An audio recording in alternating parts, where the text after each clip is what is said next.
Well, hello, and welcome to Taxing Poetic. I'm your host, Jenny. And I'm Tim. And today is one of our regional series. We're going to talk about our West Coast friends, California, Hawaii, Oregon, Washington, and Alaska. And we are calling this series 72 and Sunny. Is that really accurate? 72 and sunny? I mean, I'm originally from Washington, and we're recording in July. We're usually wearing sweatshirts this time of year. Yeah, I think Washington, not so much with the sunny. And I was wondering, JB, when you named this episode, if you really thought that Alaska and Hawaii were next to each other, like how they have on the weather maps on TV, because it could not be further than the truth. So I just stopped thinking about it after Hawaii. I was like, 72 and sunny. That sounds good. Fair. That sounds fantastic. That sounds great. Yeah. Sun in Oregon. So yeah, Alaska, maybe Hawaii.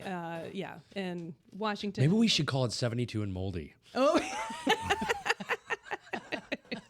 I love it. I know. Gross. Anyways, Yeah, gross. gross. Anyway, okay. So it's not so sunny in Alaska or Washington, but California, Hawaii, Oregon. Fantastic. Yeah. Right on. Anyway, Alaska. They have some decent sales tax news because there is no state sales tax, right? Absolutely. One of the one of the original no sales tax states, except for at the locals. Exactly. yes. I know. So it's a little distinctive. And makes remote seller laws into Alaska an awful lot of fun with having to do the filings every single month there with all the individual little tribal communities and little cities and stuff like that you have to report tax in. So you would think it would be easy because there'd be no state sales tax, but throwing the local in is definitely a mess. Yes, it's a little difficult. So Absolutely. we will get into that for sure. Well, before we do anything, we actually got our first email from a user called Taxi McTaxface. Are you serious? Yeah. That is absolutely Which awesome. is great. Thank you. We asked for Thank you, Taxi. We asked for content. It's a weird email, but it's an email nonetheless. Okay, so I'm just going to read it verbatim. I'm not making any of this up. Okay. So I have a question. Honestly, I think you guys are making this stuff up. My grandmother was having a party for her pet ferret. She asked for 10 gallons of lemonade. I went through the drive-through of my local quick serve a week ago, bought 10 gallons of lemonade and some snacks, and I paid tax on all of it. Then Gammy calls me back after I left, and she needed 10 more gallons of lemonade. Don't What are you ask. doing with 20 gallons of lemonade? I know. She says, don't ask. I don't know. Dude, that's a heck of a party. I have so many questions. There's Wait. so many gallons of lemonade, and why would you buy them in the drive-thru? But it doesn't matter.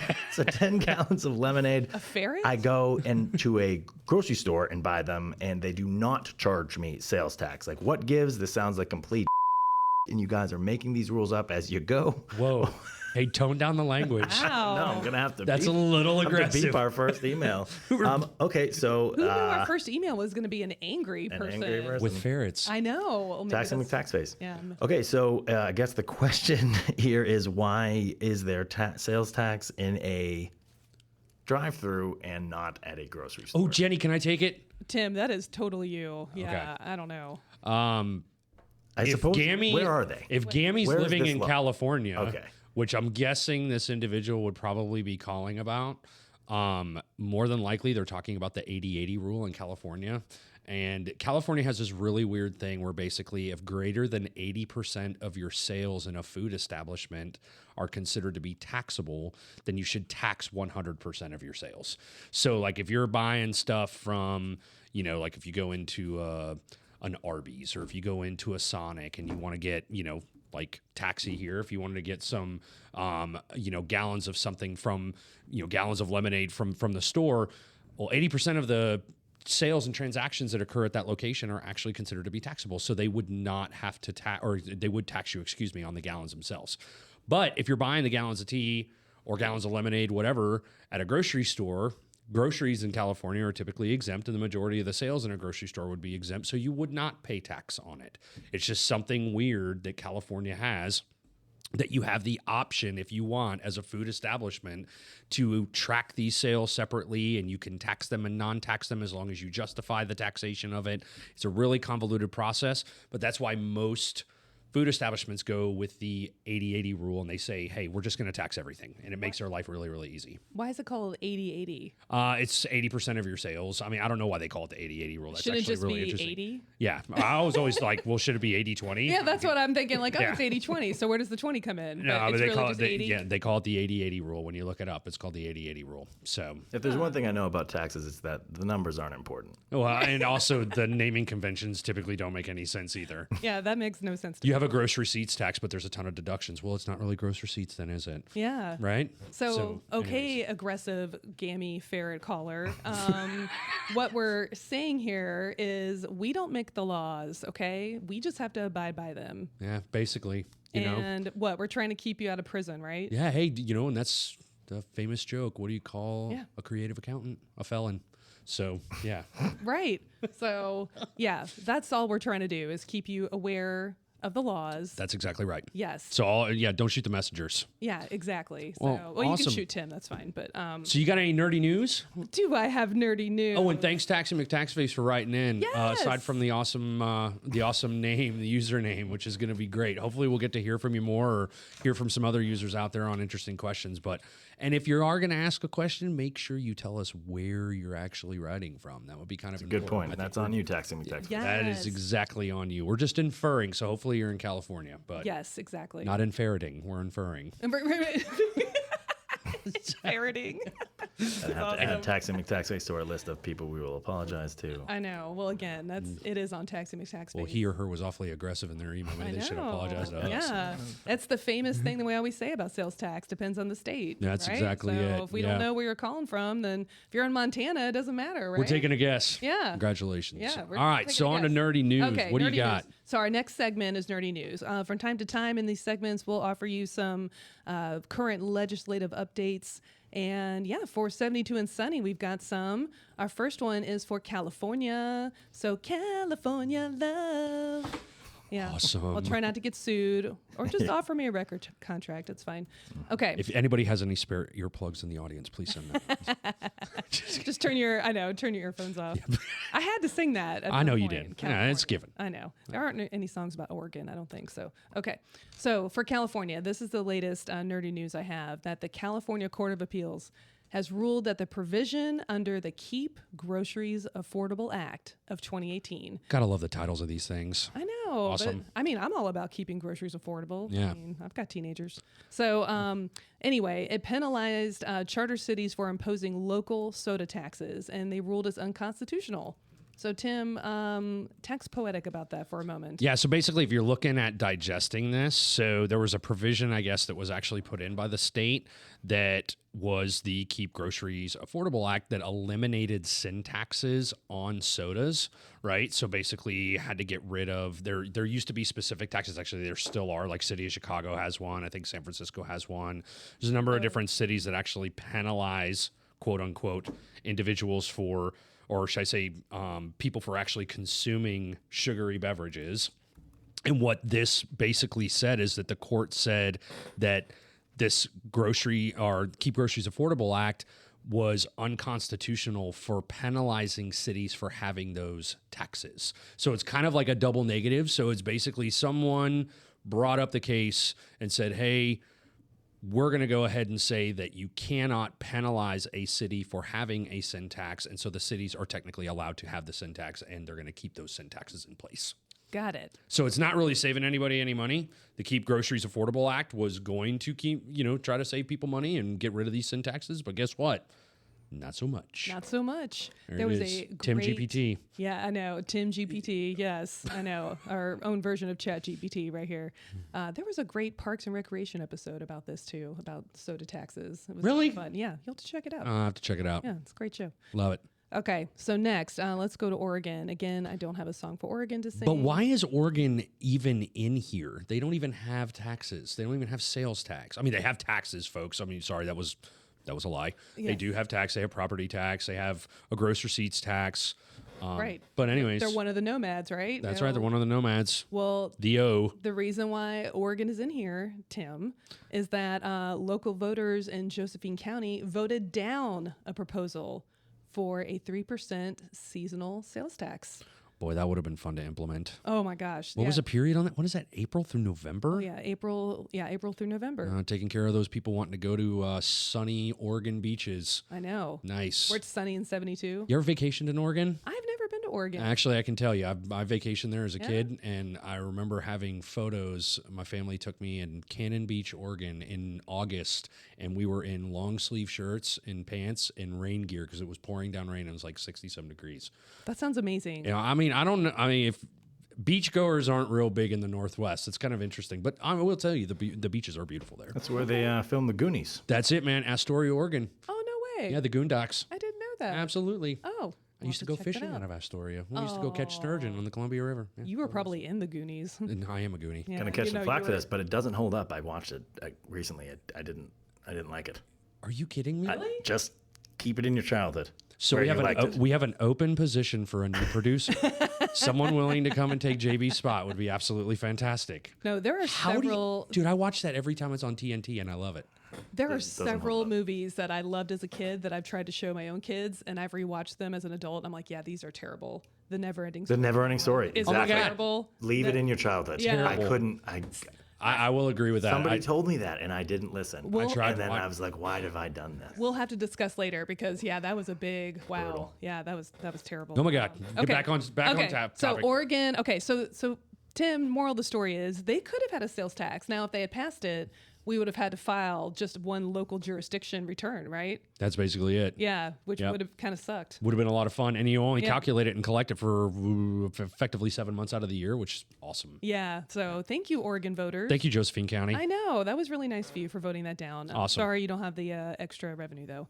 You'll get it somewhere else. Hey, maybe with a soda tax. How about that? Okay. Don't give me any ideas. Okay. So, all right. Next one, Hawaii. Oh, it's my dream to go there. Okay. So I can't pronounce. Okay, Maui, Hawaii, Kauai. Is that how you say that? So with the apostrophes, you're supposed to put an emphasis on the second syllable. So it's supposed to be Hawaii and Kauai and stuff like that. Oh my God, you're so annoying. Okay. I'm just saying, you know, sorry. for our fellow Hawaiian listeners, I made an attempt, even though my pronunciation was probably terrible. But anyways, Obviously, I butchered it. So there we go. Thanks, World Traveler. Okay. So those counties that Tim just mentioned collaborated to streamline the payment process for the TAT tax, the TAT tax, Transient Accommodations Tax. And they have a new online payment portal, which is huge. Wow, that's pretty awesome. Yeah. Hey, so- way to be advanced, Hawaii. That's fantastic. Even though, in all honesty, I've never even looked into the transient accommodations tax, but obviously it's going to be a big deal for our hoteliers and other folks that own resort establishments in Hawaii. So that'd be pretty interesting for them to take a look at that. Did you put the right emphasis on hoteliers? It sounds like. I know. Great. So Just making now, sure, yeah. my vocabulary is going to be under complete scrutiny every single time that we do I'm this. just making sure. I mean, right. all right. You should look up the name of the state fish for Hawaii. It is amazing. It is Umanuka Apua. wow, triple word I score don't know why I know that. to JV, but yeah, Mela Kamiki Maka? no, no, Can I start singing that? please don't. Please don't. Okay. Damn it. Okay. So. All right, let's wrap this up. Give me one more state. Give me one more. No, good we state have to two win. more. No, Oh, don't rush me gosh. along. Come on. This is our regional series. We need to discuss every state. We only have two more. Just relax. Okay. So, Alaska. On April 16th, Governor Mike Dunleavy said he is prepared to introduce a statewide sales tax as part of a long-term budget plan for the state. Here we are just talking about, Alaska doesn't have a state sales tax. Neither does Oregon, and now both of them are trying to implement it. I know. Well, Awesome. not really. I mean, a huge surprise. Revenue, right? Yeah, there you go. Yeah. Easiest way to raise it. So they have proposed a 2% statewide sales tax as part of a long-term state fiscal plan. And so, yeah. Is there a benefit to not having a sales tax? Why do the nomad states exist? I mean, in all honesty, most of the states, even the nomad states today, have some form of sales tax, or what we call a transaction-based tax. New Hampshire has, telecommunications-based transaction tax. They have some other local-like type taxes. Delaware has the gross receipts, right? We all file the gross receipts on an annualized basis or a quarterly basis in Delaware. Actually, they even have monthly filing requirements, I think, for some They of our do. clients. Yeah, Wholesalers. wholesalers. So, but I don't know historically what their position was. I mean, they all had some form of taxation. higher income taxes, higher property taxes. But now they're starting to see, much like in Alaska, Oregon, that transaction taxes do generate a ton of money. And I think that you'll eventually see these nomad states go away.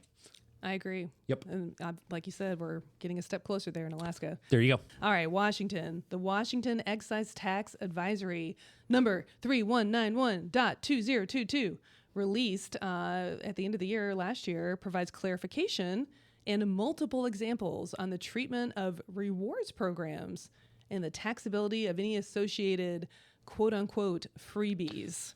So if you're talking about a freebie, what is that alluding to, Jenny? What would we be talking about with giveaways? Yeah, like when companies want to give away items to market. But what type of tax is that? Transaction tax? Use tax? Oh, use tax. I'm sorry.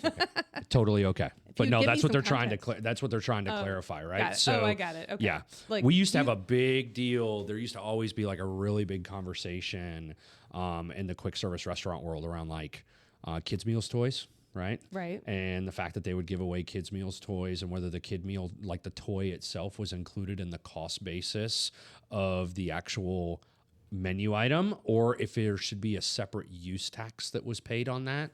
A lot of states would hammer, quick service restaurants on that whole conceptual idea many, many years ago, but that's all been gone, basically kind of moved on. A lot of people made successful arguments that it was all part of the cost basis. But anyways, use tax and freebies and promo items is still a very, very big deal. If you're, a liquor distributor, right?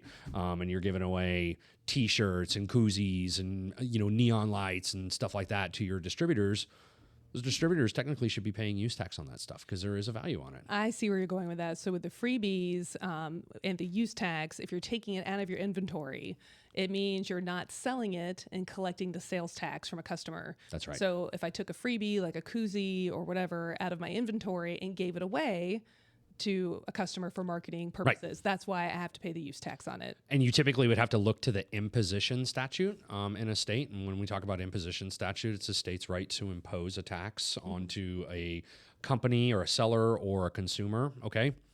There's always a lot of questions on freebies and giveaways. Who is ultimately responsible? Is it the person who receives the free item, or is it the person who gives away the item? Well, the person who receives it doesn't really know what the cost of that item is. Right. So the imposition of the tax should actually be on the seller, the person who actually originally purchased it and then gave it away because they know what the cost basis is, and they should be the one who's actually responsible for remitting the use tax on it. And traditionally, a sales and a use tax rate are usually the same, right? 100%. It used to be different. Right. You had some states that would have different use tax rates. Missouri is a famous one for that. They would have different use tax versus sales tax rates. That's all gone away. Most states now just have the same exact sales tax as use tax. Right, because it can be a violation, right? Violation being? Of complete auto transit and the 4 prongs, isn't that? Uniform tax? Yeah, uniform tax. I mean, have there been some cases about that? I think so. I mean, you could also look at it and say that, people could make the argument that it's a different classification of tax, so it wouldn't have to follow the uniformity rule, and basically having to be a uniform tax as a sales tax because they're 2 separate buckets.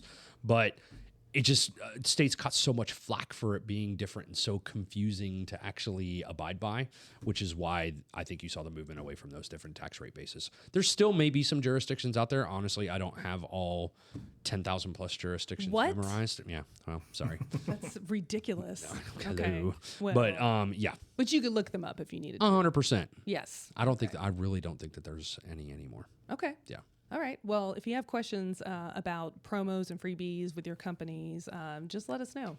So what about the Hawaii? What's so interesting about Hawaii's tax regime, by the way? The get tax. Oh, the get tax. Oh, yeah. The get lost tax, the you get mean? lost tax. Oh, great. I'm really going to offend some people. I know. Yeah. But no, yeah. I'd love to get lost in Hawaii for a while. That'd be awesome. I know. When are we going on location? You're right. I know. JB. General excise tax. That's why it's called the get. Okay. Right? So you have the general excise tax, and it truly is more of a gross receipts based. And we talk about a gross receipts type tax, we're talking about a tax that is truly on the gross receipts of the actual transaction, the gross proceeds of a company for a given time period. And there's typically with gross receipts taxes, there's very limited deductions, right? So Hawaii is a great case of that. There are very few deductions that are allowed from their tax.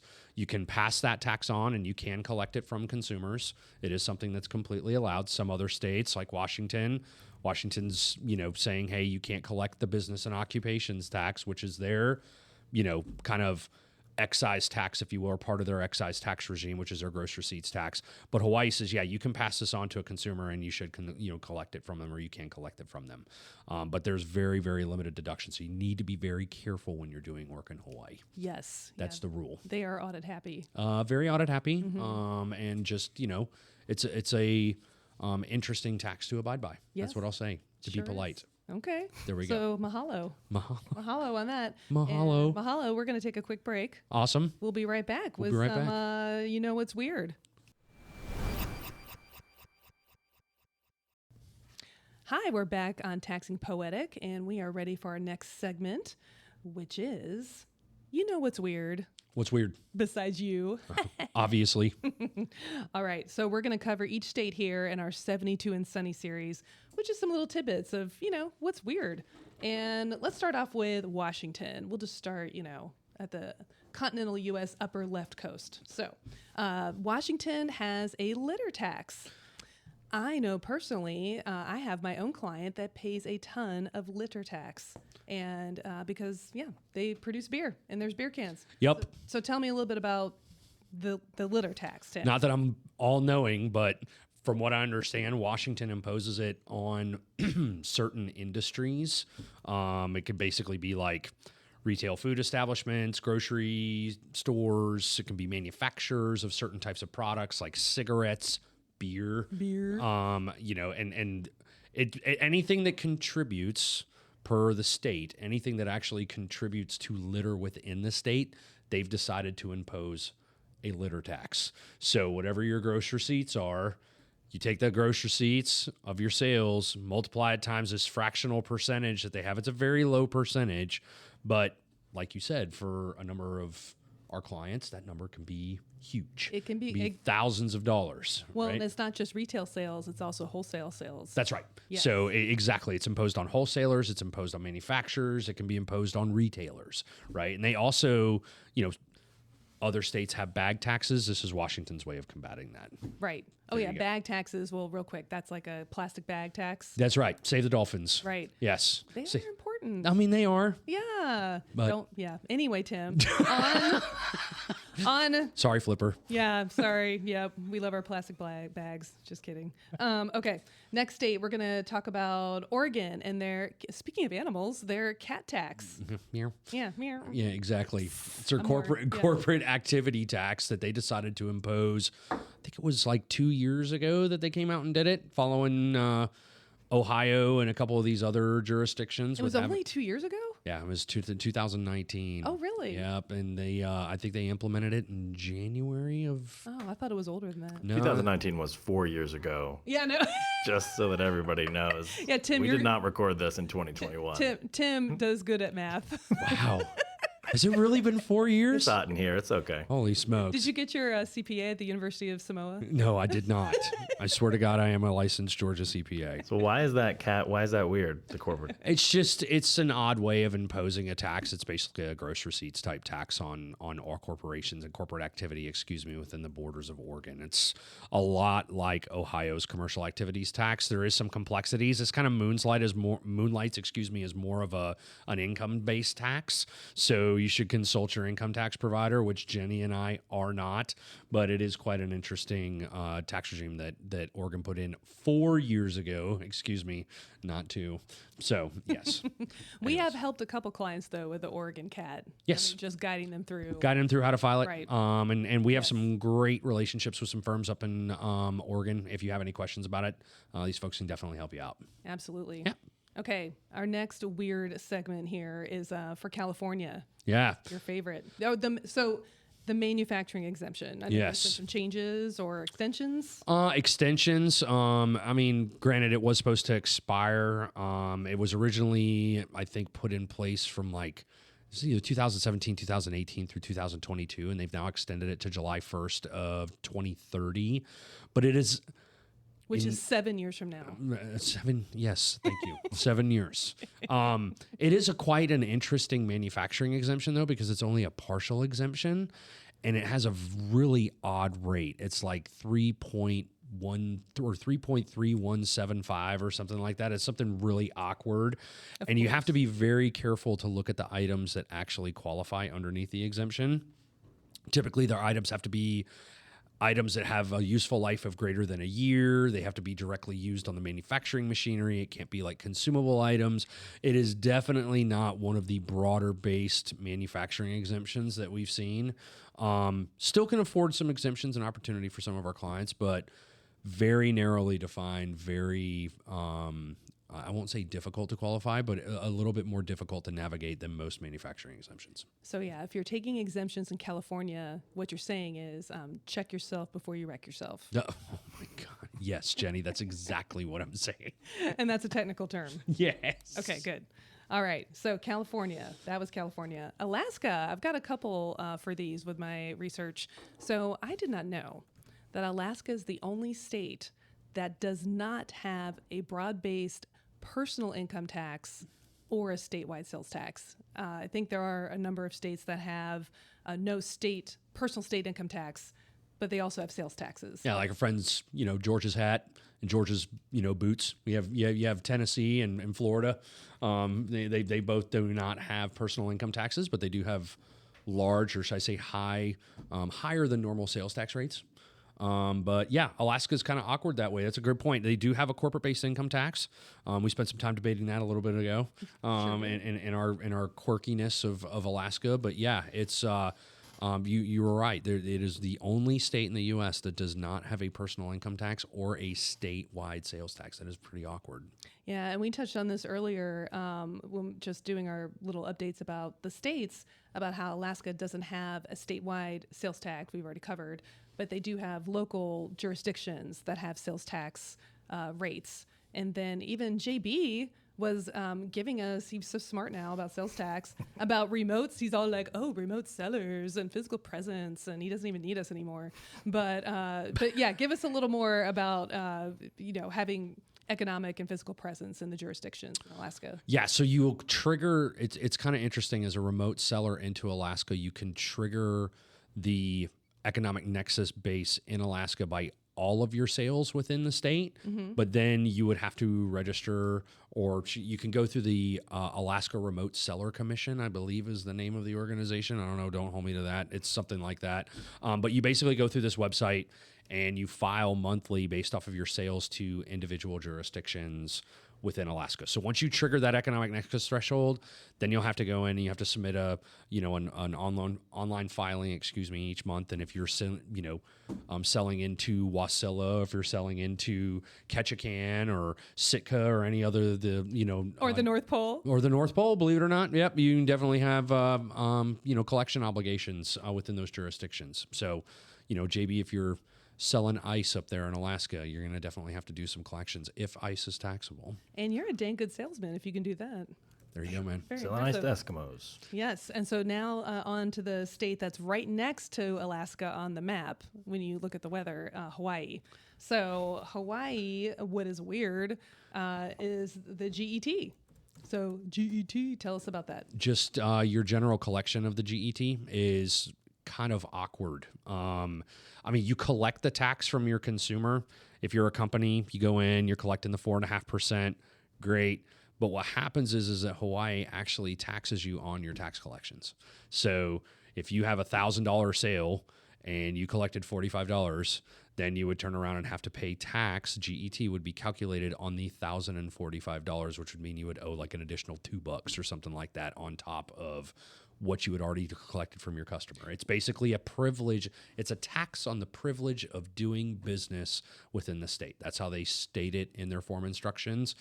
and they say you're going to pay that little bit of extra tax. So sort of a B&O or not? So it's actually, honestly, it's exactly like the B&O. But not a tax on tax? It's not a tax on tax. No, Okay. no. It's you're allowed to collect the majority of the taxes, kind of like a sales tax from a customer at 4.5%, but you would still owe a fractional percentage above that as your cost of doing business. I feel like that's the weirdest one because I still kind of don't get it. I don't get it. Oh my gosh, I just got that. Oh, that's awesome. Can we please take a break? No, we must move on. I love it. All right, and so time for our final segment where we're going to actually grill the producer. Ooh, I can't wait. And see if JB has actually been awake this entire time. And folks, I can tell you he has not. So this is going to be There were some times when I was, Only while Tim is talking, I assume. exactly. what have you been doing? We'll see. Do you have something for him? Yeah, absolutely. Okay. So, JB, we mentioned that Washington has an interesting form of taxation, and it's only on certain types of businesses. What was that form of taxation, and what was it on? Nope. I'm like, I don't even think I know what that Over was. one. Oh, It's man. the we litter got you. tax. The Oh, the litter tax. Oh, that's why I was like, We just talked about just- I this. know. talked about this. I know. I thought he was reaching way I thought it was just further back in the earlier. podcast. Exactly. And this Yeah, isn't yeah, Stump the yeah. Schwami, man. I'm I trying to keep this know. simple. Throw a big donut on the board for JB for today. Yeah, there's one. Okay. We're going to give him one more? I got one. Okay. So, JB, when we were talking about California, is it the 80 rule, the 80-20 rule, or the 80-80 rule? I got a multiple choice. I didn't even need it. I know it's the 80-80 rule because it doesn't. I also don't get why it is called But the 80-80 that's my next rule. question. Can you please explain that to me? Yeah, I don't think anybody can. I know. That makes no sense. I'm going to help you guys out. I just looked it up. Here it is for everybody out there listening. The 80-80 rule applies when more than 80% of your sales are food and more than 80% of the food that you sell is taxable. So there is something to the other 80. They didn't just make that Did up. I say that they That made would it have up? been good to know earlier. Well, hello. I didn't just make it up. I know. Well, I'm just saying. Like, otherwise, I've just been sitting here spinning all day. Well, hey, you know what? We can go back and re-record it.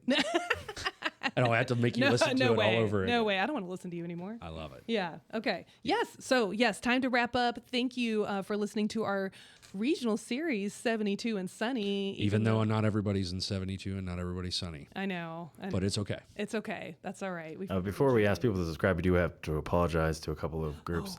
Taxing McTaxface, just I don't know. I feel like it was our first time somebody wrote in. We got somebody, and I feel like we don't made wanna fun of beat them them a up? little bit. I don't know. Okay. Just let's apologize, Taxing McTaxface. Sorry, Taxi. Whoever owns the rights to California love.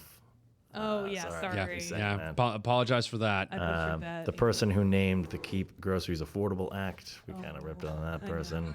The Goonies, the Hawaiian language, dolphins, and maps. Oh, man. Yeah. Yeah. Dolphins. Dolphins. Poor dolphins. So you guys have to say sorry. That's the point. Well, and Sean William sorry. Scott, you know, we got to apologize for him. I mean, like a big part of the Goonies. Mm-hmm. There you go. What, Stifler?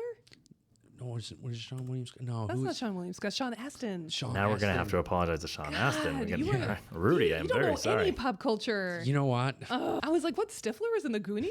Like, I need to go We're back and supposed watch to be that. apologizing, and we keep adding to the know, list of people we yeah, need to sorry. apologize to. So Oh my God, I also love it. People Yeah. who watch Sean Entertainment Astin, Tonight. our fault. Yeah. Sean Totally, Astin. totally diminished your role in Lord of the Rings. After this, you're going to have to listen to a pop culture podcast to get up to speed. That was pretty JB, sad. that'll be Grill the producer, aka me on that. So awesome. Thank you all very much. Oh, please like and subscribe and email us in with any questions that you have. Yes, and just a reminder, you don't have to listen to these all in order. You can mix them up. And you don't even have to listen to all of them, but it would make me really happy. So exciting to jump from like Really? episode 8 to episode 2 to episode 3. Totally. And Yes. it would only hurt my feelings a little bit if you didn't listen to all of them, but we would love it if you would listen to all of our episodes. Love 'Cause it. They're super funny. And yeah, you can subscribe. Follow us on LinkedIn? What else we got? Instagram. Instagram. Yep. So thanks for listening today. Thanks a lot, y'all. Bye.